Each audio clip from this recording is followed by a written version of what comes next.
अध्यापकों नमस्कार, Sat Shri Akal, good morning, good evening, bye bye. क्योंकि शिक्षण विधि भी अपनी कंप्लीट होगी, मैं लागे लास्ट में थान कराएगी। अब कुछ हम आगे शिक्षण विधियों का अभ्यास करेंगे और कुछ से ग्रामर का भी करेंगे ताकि आपका 30 नंबर का मैटर क्लियर हो जाए। अब बात यह है टाबरो, हाँ, एक तो अनुपर्ति खुल गई है आपकी, नया बस आय वाला बना होना चाहिए, ऊर्जन आधार में होना चाहिए, वो नॉर्मल काम है, आप मित्र से जाके बनवा लो, ठीक है।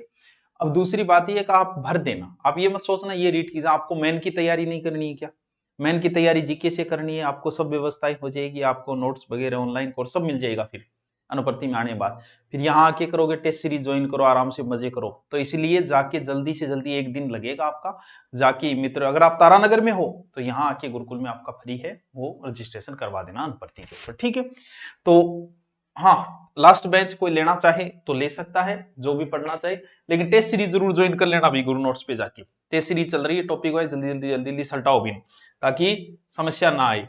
हमारी क्या चल रही थी, हमारी हिंदी व्याकरण की बहुत सारी विधियां, किस विधि को किस विधि से पढ़ाना है, और हमने 2-3 तो पढ़ ली थी शायद। कौन कौन सी पढ़ ली थी, एक मिनट, गद्य विधि पढ़ ली थी और हमने पद्य भी पढ़ लिया था। आज हम पढ़ेंगे नाटक शिक्षण। क्या ज्यादा नाटक ना करिए यार मास्टर, यह मतलब किन की वो नए तरीके से कर रहा है, नाश्ते में कुछ कर रहा है। तो नाटक की शिक्षण विधियां, हिंदी की विभिन्न शिक्षण विधियां, जिसमें से आज है नाटक शिक्षण विधि। चलो पढ़ते हैं फिर नाटक शिक्षण विधि। नट धातु से बना शब्द है नटिनी, तो नट धातु से बना है जिसका अर्थ होता है नाचना, अभिनय करना, बिना मतलब ही बात करना, यार नाटक करना लग रही है, अनुकरण करना, किसी की नकल करना भी नाटक है, नाटक वो नाटक। इसका नाटक का आनंद तभी आता है जब आप उसे प्रत्यक्ष रूप से अभिनय में देखते हो। क्या गजब का नाटक किया, क्या गजब। भरत मुनि कहते हैं कि मैं ऐसे नाट्य नामक 5वें वेद की रचना इतिहास सहित करता हूं। यह नाटक, किसी भी चीज को नाटक में कन्वर्ट कर सकते हो। चुगली करे, चुगली को भी नाटक में कन्वर्ट कर सकते हो, चाल के बता और मुंह भोर के बता, मतलब कुछ लोग तो सीधी बता दे भाई तेरे खातर न्यू कहो, कुछ लोग उसका इतना रूपांतरण करते हैं, उसी की लैंग्वेज में बताते हैं, मुंह बांको कर गिर, हाथियां कर गिर, चाल गिर, चालते बताए, मतलब वो होता है नाटक। यानी नाटक में कुछ तत्व होंगे, यानी प्रमुख तत्व है, बस समझते जाना आप। तो कथा वस्तु, क्या कथा वस्तु क्या है सर, कुछ भी हो सकता है, ऐतिहासिक हो सकती है, पौराणिक हो सकती है, मिश्रित हो सकती है, कोई भी कथा हो सकती है जो नाटक के रूप में आप प्रस्तुत कर दो। भैया अनारकली की प्रेम कहानी को भी आप प्रस्तुत कर सकते हो नाटक में, कि एक को अकबर बना दिया, एक को जहांगीर बना दिया, एक को अनारकली बना दिया, फिर आप उसे प्रस्तुत कर रहे हो, तो वो क्या हो जाता है, वही तो नाटक हो जाता है। इसमें किसी का कथा वस्तु हो सकती है, किसी का चरित्र चित्रण हो सकता है। क्या आज मैं महाराणा प्रताप को नाटक खेले, इसका मतलब आपने महाराणा प्रताप का चरित्र लोगों को बताया, आपने शिवाजी का चरित्र बताया, क्योंकि नाटक में 2 पात्र मुख्य होंगे, बाकी सब गौण होंगे, एक नायक होगा, एक नायिका होगी, नायक नायिका, ये 2 पात्र होंगे, हीरो और हीरोइन, सीधी सी बात ये 2 होंगे। नाटक मुख्य रूप से, नाटक में 4 प्रकार के नायक होते हैं, नायकों के भी प्रकार होते हैं, नायिकाओं के भी प्रकार होते हैं, प्रकार सबके होते हैं। जैसे पैरों की ओर देखकर चलने वाली नायिका, पादु विलोचन नायिका, तो नायिकाओं के बहुत प्रकार है, नायक के भी प्रकार है उस चरित्र में। जैसे एक नायक होता है धीर प्रशांत, ऐसा नायक जो बड़ा ही त्यागी और धीरवान है, जैसे रामायण में भगवान राम, क्या चरित्र है उनका, कितना आदर्श चरित्र है उनका, वो एक प्रकार का नायक है।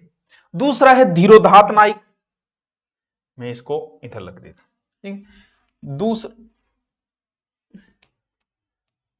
दूसरा धीरोदात्त नायक, ठीक है। तीसरा है धीरोद्वत्त नायक, नायक का प्रकार है, और तीसरा है धीर ललित नायक।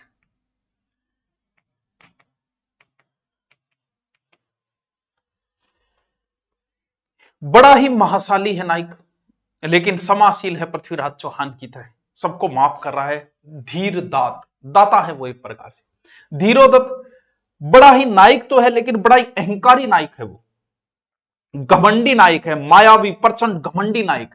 तो ये भी नायकों, क्योंकि आप फिल्म में देखते हो, कुछ फिल्मों में तो हीरो बड़े गरीब तरीके से, और कुछ फिल्म में हीरो बड़े अलग तरीके से पेश होते हैं, यानी नायक नहीं खलनायक तरीके से, खलनायक रूप में भी हीरो को प्रस्तुत कर दिया जाता है। ऐसी फिल्में भी आपने देखी होगी। अब होता है तीसरा नाटक में क्या क्या प्रकार बताए नाटक में। नाटक में एक मैंने बताया कि कोई कथा वस्तु होगी, किसी का चरित्र चित्रण भी हो सकता है। संवाद बड़ी महत्वपूर्ण चीज है किसमें, नाटक में, क्योंकि बगैर संवाद का नाटक, नाटक का प्राण यही है। अगर बोला ही नहीं जा रहा है का नाटक, मूक फिल्म थोड़ी है, नाटक है। बोलना, प्रस्तुत करना, और यार क्या नाटक खेले सर, ढंग बोलने को नहीं आवे, फिर कहीं का नाटक। और कुछ लोग छोटी सी बातों में जान डाल देते हैं, वो तो नाटक। नाटक पे प्रभाव पड़ता है देश काल और वातावरण का, तत्व है ये। क्योंकि नाटक में उस समय का भेष प्रस्तुत करना पड़ेगा। भाई ये नहीं है कि आप नाटक पृथ्वीराज चौहान का कर रहे हो और जींस पहन के कर रहे हो, कहीं का मतलब यार, फिर कहीं का नाटक हुआ। भगवान राम का नाटक कर रहे हो तो उसी प्रकार की ड्रेस पहनो, उस समय की। कृष्ण का कर रहे हो उस समय की, महाराणा प्रताप की कर रहे हो उस समय की, क्योंकि ये चीजें तो बड़ी महत्वपूर्ण है, वरना फिर क्या मतलब हुआ। भाषा शैली, अब आप भगवान राम का नाटक खेल रहे हो तो टपोरी लैंग्वेज काम में लोगे क्या, उसमें भाषा शैली जो है वो ही नाटक को प्रसिद्धि तक ले जाती है। बोलने का तरीका नाटक को फेमस करता है। रोल तो कर रहे हो शिवाजी को, धीरे धीरे बोलने लग रहे हो, क्या नाटक है यार। क्यों, क्योंकि नाटक की भाषा शैली सबसे महत्वपूर्ण पार्ट बन जाता है। फिर उद्देश्य, क्योंकि नाटक का कोई ना कोई तो उद्देश्य होगा ही होगा, बस बिना उद्देश्य का नाटक। आप शिवाजी का नाटक क्यों खेल रहे हो, लोगों को बताना चाहते हो उनका चरित्र। राम का नाटक क्यों खेल रहे हो, कृष्ण का क्यों खेल रहे हो, किसी का भी नाटक खेलो, आपका उद्देश्य जरूर है उस रचना के पीछे कुछ ना कुछ। और अगर अभिनेता नहीं है तो फिर नाटक की कोई उपयोगिता नहीं है। अभिनय के अभाव में नाटक नीरस है, वो तो नाटक न रह के कोई बेनाटक ये कहानी उपन्यास ही रह जाए। इसलिए नाटक में बड़ा ही महत्वपूर्ण रोल है संवाद का, एक्टिंग का, बोलने का तरीके का, सब चीजें उधर है। तो अब बात है कि नाटक क्यों लगता है, उसका उद्देश्य क्या है। भाई स्कूल में नाटक कई बार खिलवाते हैं, नाटक 26 जनवरी 15 अगस्त पे चलता है नाटक। हो सकता है जनता के लिए नाटक का उद्देश्य सिर्फ मनोरंजन होगा। हम 26 जनवरी 15 अगस्त सोचते थे यार कोई नाटक हो जाए तो मजा आ जाए, बोल रहा यार मजा आवा यार, हंस यार। हो सकता है जनता के लिए एक मनोरंजन उद्देश्य हो, लेकिन शिक्षा की दृष्टि से केवल इतना ही उद्देश्य नहीं है, और भी उद्देश्य है। जीवन में मनुष्य के सामने जो जो परिस्थितियां आती है वो सब नाटक के माध्यम से पेश की जाएगी, और उन सब का ज्ञान मिलेगा विद्यार्थियों को कि देखो क्या समस्या आवे यार। नाटक में गरीबी है तो गरीब कपड़े दिखाए गए हैं, फिर वो गरीबी से उभरता हुआ दिखाए गए, तो ये चीजें दिखेगी। बालक सीखेगा कि बंदा विपरीत परिस्थिति में कैसे बाहर निकला। नाटक में स्वभाव का बड़ा अच्छा चित्रण होता है। क्यों, क्योंकि आप देख रहे हो उसके चेहरे की गंभीरता, देख रहे हो शरीर को, देख रहे हो मानव चरित्र दिखेगा। तो इससे मानव स्वभाव का बड़ा ही विचित्र है, जिसे समझने का मौका मिलता है नाटक जैसे फिल्मों में मिलता है। नाटक द्वारा ही मालूम होगा को भिन्न भिन्न अवसर के ऊपर हमें किस अवसर पे किस स्थिति में कैसा व्यवहार करना चाहिए। गुरुजी गुस्से मारे तो क्या करना है, गुरुजी बाबो गुस्से मारे जद के कहने यार बाबो राजी हो रहे के कहने, राजी हो रहे जद थाना आईफोन की मांग करनी नहीं कौन करनी, रीस मायड़ा खेत वायड़ो आईफोन की मांग कर लेगा तो समझे। क्यों, क्योंकि जीवन भी एक नाटक है। बैठे रहो, अब आप बैठे और सामने आपके कोई घूम रहा है, समझो कि नाटक चल रहा है, कोई इधर घूम रहा है, कोई उधर घूम रहा है, कोई आ रहा है, कोई रोटी ले आ रही है, समझो ये नाटक है जीवन। यानी आचरण उस समय कैसा होना चाहिए, यानी नाटक अवसरानुकूल होना चाहिए, किस अवसर पर कैसी बात करनी, वो चीज हमें कौन सिखाता है, नाटक। भाव व्यक्ति आती है, बोलने का ढंग, नाटक करेगा बच्चा बोलेगा, बोलने की कला सीखेगा, तो ये नाटक के पीछे हमारे कुछ उद्देश्य हैं। अब हम देखेंगे नाटक की शिक्षण विधियां, जहां से प्रश्न पुटअप होते हैं। चलो भी, नाटक की शिक्षण विधियां।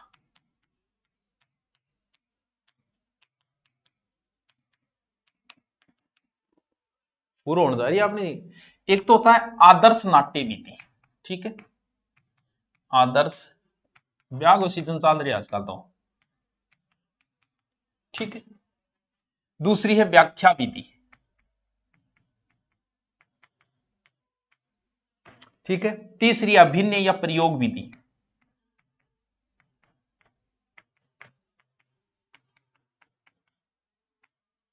ठीक है। चौथी है समवाय विधि,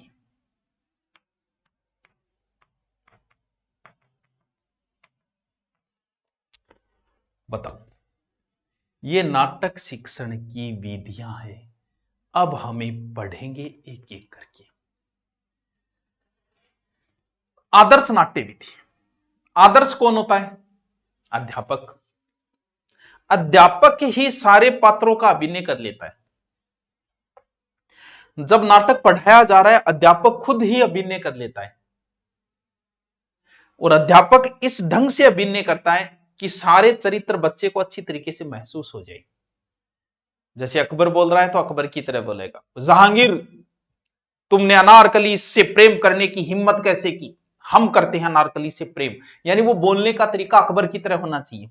जहांगीर बोले तो फिर जहांगीर की तरह होना चाहिए। ये नहीं कि लहजा, क्यों राजा का लहजा अलग हो, तो वो सारे कौन कर देगा? वो खुद ही कर देंगे।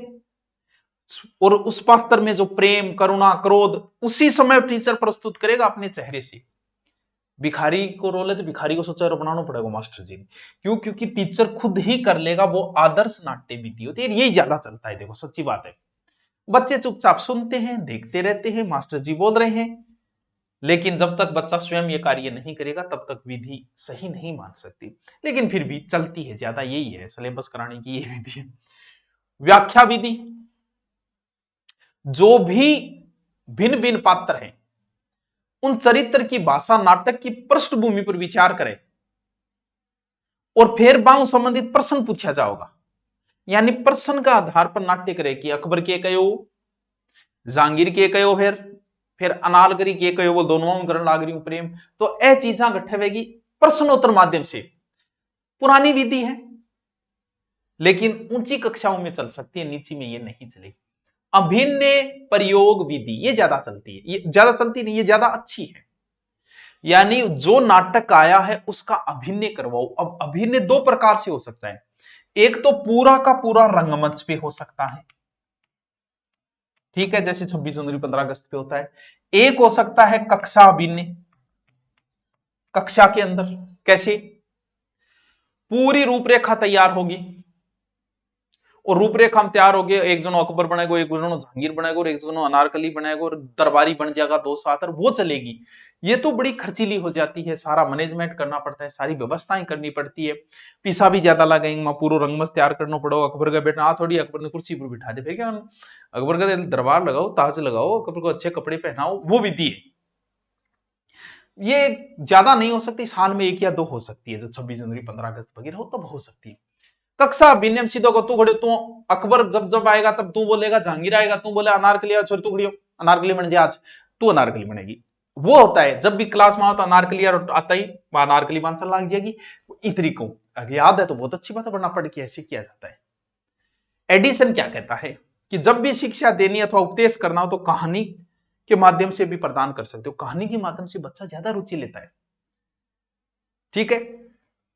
तो अगली है समवाय विधि। समवाय विधि क्या है? या संयुक्त प्रणाली भी कैस का नाटक। बस वो ये कि समवाय मतलब सारा सागे संयुक्त करके 26 जनवरी 15 अगस्त में नाटक प्रस्तुत कर दिया। शिक्षक का निर्देशन में छात्र नाटक करेगा, सारा छात्र इनमें रुचि लेगा। मनोवैज्ञानिक विधि है, सर्वश्रेष्ठ विधि मानी गई है। जीएच बेल्स में कहानी एक लघु गद्य आकार की रचना है, ठीक है। अब बताओ बताओ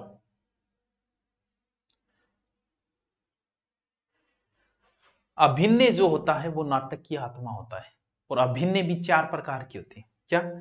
नाटक में सबसे जरूरी क्या है? अभिनय। अभिनय के भी 4 प्रकार है। जैसे एक अभिनय होता है कायिक, ठीक है, इसमें शारीरिक क्रिया होती है, काय मतलब शरीर, शारीरिक क्रियाएं होती है। दूसरी होती है वाचिक, बोल के अभिनय किया जाता है। तीसरा होता है सात्विक, बड़ो सात्विक है ये सबसे, इसमें दोनों क्रियाएं होती है, शरीर और वाणी, सर्वश्रेष्ठ यही है। और चौथी है आहार्य। आहार ये क्या होता है? ये जिसमें हम कहते हैं वेशभूषा धारण की जाती है वैसी, जैसे शिवाजी की वेशभूषा धारण। ये थी बच्चों नाट्य शिक्षण विधि। अब बताओ, बताओ अब हम पढ़ेंगे कहानी। नाटक तो हो गया, सर हो गया। अच्छा, मैं बीच में कहानी के बारे में बता दी ये 2 बातें। कहानी कैसे पढ़ानी है, कैसे बतानी है। कहानी एक लघु गद्य आकार की रचना है, बिल्कुल रचना ही होती है। G.H. बेल्स ने यही कहा था, सॉरी A.G. बेल्स ने यही कहा था। लेकिन कहानी की कुछ विशेषताएं भी होती हैं, कुछ तो होती होगी, ऐसी ही थोड़ी होती है। कहानी में बच्चा सबसे ज्यादा रुचि लेता है। थे क्लास में जाके टाबरी नवी नहरी या बिखरेड़ा है, कोई क्या मिला रहे थे, कह रहे टाबरो आज आपको एक कहानी सुनाता हूं। अरे क्या बात है सर, क्या बात है, क्या बात है, बंद करे। क्यों? कहानी एक अलग बात है, कहानी में रुचि सबको होती है। मैं तुम्हें अब कह दूं कि आपको एक स्टोरी बताता हूं, आपकी रुचि अभी हो जाएगी। कहानी की विशेषता है, कहानी द्वारा बच्चे का मनोरंजन होता है, एनर्जी है कहानी उसके लिए। कहानी द्वारा बच्चे को अच्छे और बुरे का ज्ञान होगा। कहानियां ऐसी बताई जाएगी जिसमें पता चले कि ये गलत है, ये सही है। कहानों को उद्देश्य वह अच्छा चरित्र रूप से प्रदर्शित करना। ये शक्तिमान, शक्तिमान अच्छा करेक्टर है, प्रस्तुत किया जा रहा है, तो अच्छा चारित्रिक प्रस्तुत करना है, अच्छा करेक्टर। कहानी कभी भी दुखांत नहीं होनी चाहिए। कोई फिल्म ऐसी है जो सैड इन स्टोरी पे जाके खत्म होती है? एकमात्र फिल्म थी, पता नहीं कौन सी, जैकी श्रॉफ वो कौन सी थी, जिसमें हीरोइन के पीछे हीरो सब कुछ बर्बाद कर लेता है, लास्ट में फिर जब हीरोइन तैयार होती है तो वो मना कर देता है। वो एक ऐसी पहली बार हुआ कि जब दुखांत अंत हुआ किसी स्टोरी का। वो फिल्म ज्यादा चली भी नहीं थी, नाम मुझे नहीं ध्यान में। तो कहानी का अंत बड़ा ही इंटरेस्टिंग और पॉजिटिव होना चाहिए, जैसे फिल्मों में होता है। कहानी की भाषा बहुत सरल होनी चाहिए, इजी लैंग्वेज, और ज्यादा पात्र भी नहीं होना चाहिए, नहीं गोड़ हो जाएगा वो बीच में गुण घुस गया रहे। पात्र ज्यादा नहीं होना चाहिए कहानी के अंदर। और जब बच्चों को आप कहानी सुना रहे हो तो हर आयु में कहानी का अलग अलग प्रकार होता है। जैसे 6 साल के बच्चे को आप बड़ी ही चरित्रवान कहानियां बताने लग जाओ, कोई लेना देना नहीं होता बच्चे को। अप्सराओं को परियां की कहानियां सुनाओ, 9 साल का बच्चा भी परियां की कहानियां चलेगी, लेकिन थोड़ी सी कठिन कर्सकों थी, जो समाज से जुड़ी हुई कहानियां हो सकती है। 10 वर्ष का टाबर ने वीरता की कहानियां सुनाओ, यात्रा की कहानियां सुनाओ। 11 वर्ष का बच्चा ने जानवरों की कहानियां सुनाओ, आविष्कार की कहानियां सुनाओ। 12 वर्ष का बच्चा ने महापुरुषों की कहानियां सुनाओ, जादू टोना जासूसी। 13 वर्ष में अभिरुचि रोचक कहानियां जो बच्चे को पसंद आई। 14 वर्ष में यह बड़ी अंधेरी डरावनी कहानियां, जंगल रांचली वह कहानियां सुनाओ। 15 वर्ष में इमोशन बच्चे का पैदा हो जाता है, इमोशनली कहानियां सुना सकते हो आप। अब मैं था ना परियां की कहानी सुनो, थार मादात का गुरुजी परियां ही छाप कोनी, वो पुली परियां चांदारी परियां धरती परियां कोई कहानी है तो बताओ। क्यों? क्योंकि अब आपको वो पसंद नहीं आएगी। तो वो बात है कि हर समय में कहानी का अपना एक रूप होता है समय के अनुसार। अब कुछ कहानियों के प्रकार, कुछ कहानियां तो होगी उद्देश्य क्या था, ठीक है, कि हम किस उद्देश्य से वो कहानी बता रहे हैं। जैसे कुछ उद्देश्य होता है यथार्थवादी, अभी देख लेंगे, डिटेल से भी देख लें, कोई बात नहीं। कुछ कहानियां होती है आदर्शवादी, बोर ना हो जी, देखता जाओ बस थे। और कुछ है आदर्शोन्मुख और यथार्थवादी दोनों, यथार्थवादी दोनों भी हो सकती है। कुछ कहानियां होती है शैली के आधार पर, शैली जैसे किसी घटना, कोई घटना है वो भी कहानी है भाई साहब, कोई घटना बता रहे हो। चरित्र आधार हो सकती है, किसी का चरित्र बताना है आपको, बहुत अच्छा करेक्टर हिटलर का चरित्र बताना, कहानी हो सकती है। कुछ कहानी समस्यात्मक भी हो सकती है कि ये बहुत बड़ी समस्या है, जैसे सती प्रथा वगैरह, इनसे संबंधित भी कहानियां हो सकती है। कौन सी बड़ी? कुछ सामान्य आधार पे कहानियां हैं, जैसे आप भगवान कृष्ण की कहानी सुना रहे हो, सुदामा की, वो कैसी कहानी है? वो धार्मिक कहानी है, धर्म से संबंधित बच्चे में रुचि होती है। ऐतिहासिक कहानियां सुना सकते हो, इतिहास की, कि एक बार ऐसा हुआ, एक व्यक्ति आया, बड़ा ही राजा जी के पास आए, राजा ने ऐतिहासिक कहानियां पृथ्वीराज चौहान की, महाराणा शिवाजी, किसी की भी। कुछ कहानियां सामाजिक भी होती है, जैसे सती प्रथा वगैरह, इनसे संबंधित। ये कुछ कहानियों के प्रकार है उद्देश्य के आधार पे। पहली, अब समझते जाओ बस इनको। यथार्थवादी कहानी, जीवन चित्र होता है, विभाजित जीवन चित्र है। यथार्थ, आदर्श, कोई ना कोई आदर्श प्रस्तुत किया जाता है, क्या कारण परिणाम, ये दोनों हो सकती है कहानियां, नाम से ही पता चल रहा है। आदर्शवादी भी होगी, यथार्थवादी भी होगी। दृष्टि आदर्शवादी होनी चाहिए हमेशा। फिर है शैली के आधार, घटना, कुछ कहानी किसी ना कोई घटना को वर्णन करना है, कभी गया व्यक्ति, उसका एक्सीडेंट हो, उसकी पूरी कहानी बताई जा रही है। चरित्र निर्माण भी हो सकता है, समस्या भी हो सकती है, धार्मिक समस्या हो सकती है, राजनीतिक समस्या हो सकती है, मनोवैज्ञानिक हो सकती है, मेंटल। और सामान्य धार्मिक बताने की जरूरत ही नहीं, आप रामायण महाभारत की कहानियां हो गई, इतिहास प्रसिद्ध व्यक्तियों की कहानी हो गई, और समाज से संबंधित हो गई ये कहानियां। अब है कहानी की शिक्षण विधियां। अब आता है कहानी पढ़ाने की शिक्षण विधि। कहानी की शिक्षण विधियां, लो जी, आज पहला है चित्र प्रदर्शन विधि। नाम लिख देता हूं, फिर आपको, आपसे पूछेगा वो निम्न में से कहानी शिक्षण है, कहानी शिक्षण की विधि है, नहीं है। फिर है संवाद विधि, फिर है कथन विधि, फिर है अभिनय विधि, फिर है प्रश्नोत्तर विधि या पूर्ति विधि। ठीक है, अधूरी कहानी भी कर सकते हो, अधूरी कहानी गुरुजी आप उनसी है, अधूरी कहानी या पूर्ति विधि। चलो अधूरी कहानी विधि देखो, समझो, कोई चित्र है, कहानी बच्चों में चित्र में ज्यादा रुचि होती है, इसलिए दूसरी तीसरी क्लास के बच्चों में चित्र ज्यादा होते हैं। प्रेरणादायक कहानी, गोगा जी का चित्र है, फिर गोगा जी की कहानी है।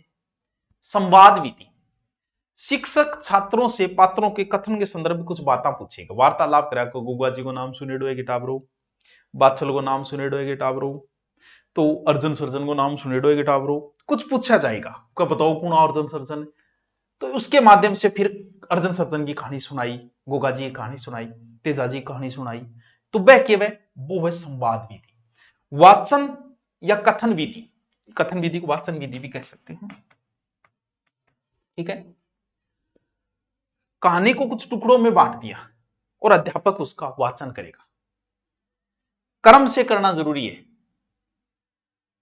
बस ये थोड़ा सा ध्यान है, ये नहीं कि आप किसी की मृत्यु पहले बता रहे हो और जीवन बाद में बता रहे हो, क्रम चलता है हमेशा। अभिनय, अध्यापक हाव भाव करके वाचन कर दे, वो अभिनय। अभिनय कहानी नाटक को सेम से कोई ज्यादा अंतर को नहीं।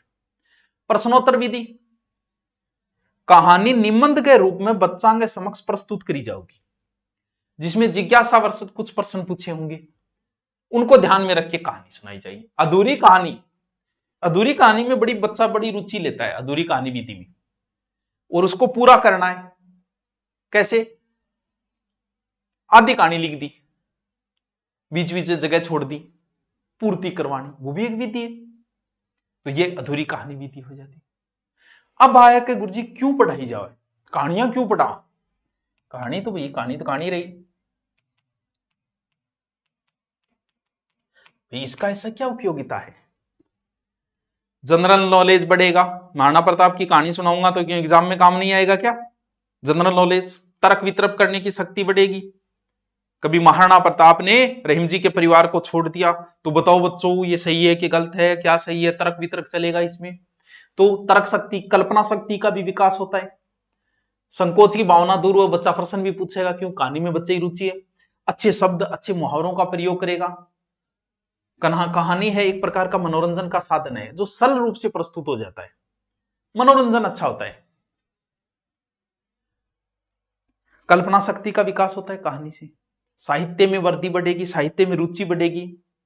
अब है कहानी पढ़ते समय शिक्षक भी कुछ चीजा की ध्यान रखो। बच्चों को कहानी से बड़ा प्रेम होता है, बच्चे को बड़ा आनंद आता है, तो कहानी को चुनाव भी सही होना चाहिए। नहीं छठी क्लास की किताब में थी बिहारी कहानियां सुनाना, बच्चा क्या समझ आओगे, उसको प्रस्तुत करना टीचर के हाथ में, टीचर उसे कैसे प्रेजेंट कर रहा है, बीच बीच में खुद का भी जोड़ दे, हंसी मजाक जोड़ दे, अच्छा चरित्र जोड़ दे, तो टीचर पे भी डिपेंड करती है बहुत सारी चीजें। और दृश्यों को सरल तरीके से प्रस्तुत करना। एक चीज कहानी में सबसे, कहानी क्या करते हैं अपने टाइम में, गुरुजी कहानी में सीधी बांसता, अगर टीचर के खुद के मुख जमानी अगर वो याद है तो उस कहानी का प्रभाव अलग होगा। बांस के सुनाने कुछ की होने, टीचर के खुद की अगर याद हो वो बताएगा, वो टावरों पाठ में आ चीज है, बड़ी प्रभावशाली होगी। तो टीचर के लिए भी ये जरूरी है। अगली है हमारी रचना शिक्षण। गुरुजी की तीक है बस, शिक्षण विधि तो होगी अपनी पूरी। अब हम कुछ प्रश्न भी करेंगे आगे धीरे धीरे। रच धातु से बना शब्द है, ल्यूट प्रत्यय, अन टापू प्रत्यय। रचना का अर्थ होता है कि रचना कर दी, यानी सजा दियो, संवार दियो, लिखनो ये एक प्रकार को, यानी सजाना, संवारना, लिखना, सही तरीके से रचना है। इंग्लिश में बोलते हैं शायद कंपोजिशन। रचना का बड़ा महत्व है भाषा में, क्योंकि शब्दों को कैसे पिरोना है वो रचना से सीखोगे। विचार दिमाग में विकास होगा किसी चीज पे रचना लिखवाने से। तो रचना के कई प्रकार है, जिसमें एक है जैसे मौखिक रचना। इसमें क्या होता है, मौखिक रचना जो व्यक्ति बोलकर अपने विचार प्रकट करता है, आतंकवाद पे रचना किसी पे हो सकती है। लिखित, लिखित अभिव्यक्ति प्रस्तुत करेगा, वो लिखित रचना हो गई, वो लिखित हो गई। अब है रचना की शिक्षण विधियां, जहां से प्रश्न होता है। जी ये तो ए लिख ली बस, लास्ट लास्ट आई, ज्यादा माथापच्ची नहीं है। तो पहली है प्रश्नोत्तर विधि। सर है तो कई जगह आई है, हाँ कई जगह आ सकती है एक विधि, क्या बड़ी बात है। सबसे प्राचीन विधि यही है, अध्यापक जिस विषय पे रचना लिखवाना चाह रहा है उससे संबंधित प्रश्न पूछेगा। पहले मौखिक रचना होगी फिर लिखित होगी, यही मनोवैज्ञानिक और अच्छी विधि है। छात्र शिक्षण, तो बच्चों बताओ, दंतेवाड़ा में हमारे जो फौजी मारे गए थे, बहुत पहले की घटना है, वो क्यों मारे गए, तो कुछ बच्चे कहेंगे सर नक्सलवादियों ने मारे। नक्सलवादी कौन होते हैं, ये कहां रहते हैं, कौन से क्षेत्र में नक्सलवाद है, इस पर चर्चा होगी। फिर कहेगा अब लेख लिख दो। अब बच्चा अपने हिसाब से बुद्धि का विकास करते लिखेगा, यानी छात्र और टीचर दोनों सक्रिय रहेंगे। फिर है चित्र वर्णन विधि।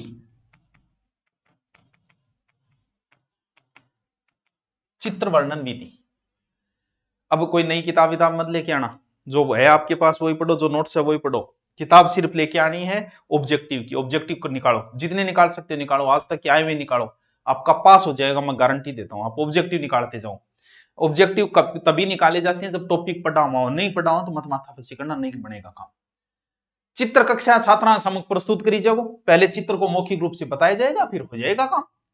ये प्राथमिक कक्षाओं में होता है, माध्यमिक कक्षाओं में। भाषा यंत्र प्रणाली,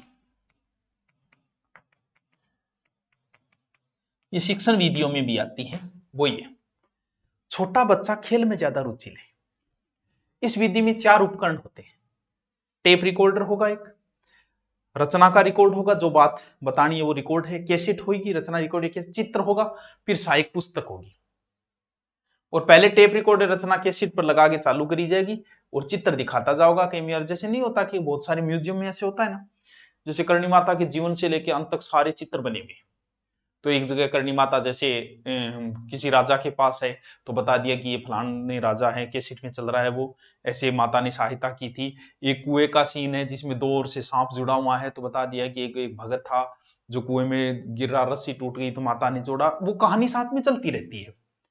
तो कैसी टांग दी वैसे हो जाएगा, ये भी हो सकता है। रूपरेखा प्रणाली, सूत्र या प्रलोभन विधि, बहुत करवाना पड़ा है टाबरो है। प्रबोधन विधि, अट तक कौन सो आएगा, पहले सो नहीं गए थे और तो कोई बात को नहीं है। निबंध को आरंभ ई विधियों करीजिए, मध्य समापन वाक्यों रूपरेखा के माध्यम से दिया जाता है और छोटा छोटा वाक्य छोड़ दिया बेहिसाब, आराम से बच्चा भर देगा। फिर अनुकरण प्रणाली, बहुत सारी प्रणालियां इसमें रचना की। अनुकरण प्रणाली लंबो खींची होगी। त्रुटि रहित कोई भी रचना प्रस्तुत करी जाएगी, छात्र उस रचना का अध्ययन करेगा, मनन करेगा, फिर उस रचना से मिलती जुलती कोई रचना छात्र लिखेगा। मैं सिपाही होता, फिर आ जाएगी मैं फौजी होता, फिर लिखू मैं मुख्यमंत्री होता तो मैं प्रधानमंत्री होता। वो रचनाएं अनुकरण प्रणाली, अनुकरण करते हुए। फिर आती है एक प्रवचन विधि, स्वाध्याय विधि, फिर परिचर्या विधि, वाद प्रणाली विधि। नॉर्मल नॉर्मल नाम सा है। यानी हमने आज कई रचनाएं पढ़ी, अब लास्ट एक बची है। कौन सी बची नहीं है, वो पहले करवा चुका हूं, इसलिए मैं सिर्फ उसके बारे में बता रहा हूं। हमने सारी शिक्षण विधियां पढ़ ली कि आपको नाटक कैसे पढ़ाना है, कहानी कैसे पढ़ानी है, रचना कैसे पढ़ानी है, गद्य कैसे पढ़ाना है, पद्य कैसे पढ़ाना है, लेकिन आपको तो बताया ही नहीं कि व्याकरण कैसे पढ़ाना है। तो भैया व्याकरण की शिक्षण विधियां ही तो बताई थी थोड़े दिन पहले, 10 15 20 तो बता दी। ध्वनियां, अंगवंतर करणों, व्याकरण पढ़ाने में वो विराम चिन्ह गठे, प्रयोग करणों गठ, कौन करणों गठे, मात्रा गठे, लोकोक्ति गठे, मुहावरा गठे की व्याकरण विधि से होगी। तो वो शिक्षण विधियां हम पढ़ चुके हैं, जैसे आगमन है, निगमन है, सूत्र विधि है, परायण विधि है, भाषा सहस्त्रक विधि है, और कौन सी है, सैनिक विधि है। तो वो विधियां हम पहले पढ़ चुके हैं, तो यहां दोबारा हम उनकी चर्चा नहीं करेंगे। पारायण विधि होती है, ये बहुत प्राचीन विधि है, कंठस्थीकरण पर जोर देती है पारायण विधि। बिना अर्थ विधि के ज्ञान संरक्षण एक पीढ़ी से दूसरी पीढ़ी में ले जाया जाता है कि रटा के दादाजी कहानी बताई पोतन पोतो। पाणिनि के समय जो पारायण विधि प्रचलित थी। अब बताओ, भाषा सहस्त्रक वाक्य सारी पहले हो चुकी है, आगमन निगमन, तो इसलिए वो हम उसकी चर्चा यहां नहीं करेंगे। आलियो जी बहुत बड़ो टॉपिक बिठा पूरा कर दिया। अब देखते हैं परसों हम क्या करेंगे। Okay, thank you.